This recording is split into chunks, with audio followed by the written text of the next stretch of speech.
Mini Switzerland గా పేరు పొందిన బైసరన్ లోయలకు ఉన్న ప్రత్యేకతలే ఉగ్రవాదులు సులభంగా చొరబడి అమాయకులపై దాడి చేయడానికి వీలు కల్పించింది.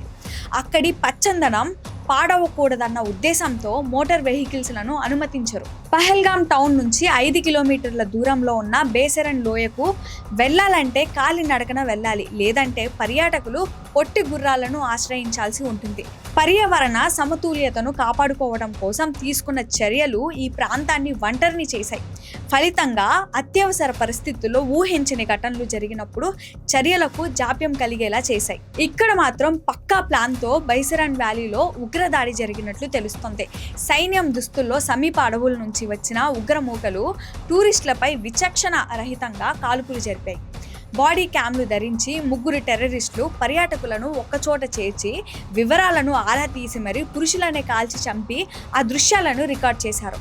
మేము టిఫిన్ తింటుండగా ఒక్కసారిగా ఓ వ్యక్తి వచ్చి భర్తపై కాల్పులు చేశాడు అంటూ మరో మహిళ చెప్పిన వివరాలు విన్నవారికి గుండెల్లో దడపుట్టేలా చేశాయి.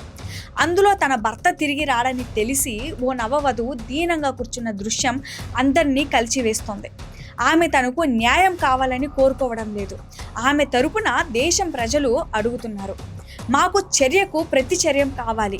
ఆ నేవీ ఆఫీసర్ మరణం వృధాగా పోవద్దు. ఆ నవవధువు కన్నీరు విలువ ముష్కరులకు తెలియాలి అని కోరుతున్నారు దేశ ప్రజలంతా. ఉగ్రదాడి సమాచారం అందుకున్న సైనికులు ఘటనా స్థలానికి వెళ్ళి వారిని రక్షించడానికి ప్రయత్నిస్తుండగా అక్కడ ఉన్న పర్యాటకులు వారు కూడా ఉగ్రవాదులే అనుకొని భయంతో వణికిపోయారు. ఉగ్రవాదులు మళ్ళీ ఆర్మీ దుస్తుల్లో తమపై దాడి చేయడానికి వచ్చారేమో అని సైనికులను చూసిన ఓ మహిళ తన చిన్నారిని ఏం చేయొద్దని బోరున విలవిలాడుతూ చేతులు జోడించి వారిని వేడుకుంది, మమ్మల్ని చంపొద్దు అని.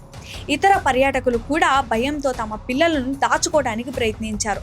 ఓ సైనికుడు వారికి ధైర్యం చెప్తూ తాము భారత ఆర్మీ సిబ్బంది అని, మిమ్మల్ని రక్షించడానికి ఇక్కడికి వచ్చామని భరోసా ఇస్తూ పర్యాటకుల వివరాలు తెలుసుకొని సహాయక సురక్షిత ప్రాంతాలకు తరలించారు. కాగా ఈ వీడియో నెట్టింట వైరల్ గా అవుతుంది.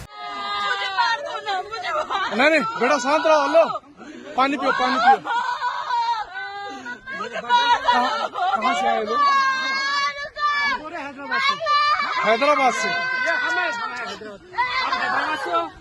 अरे साथ में आपके हैदराबाद के हैं। मैं हैदराबाद का हूँ।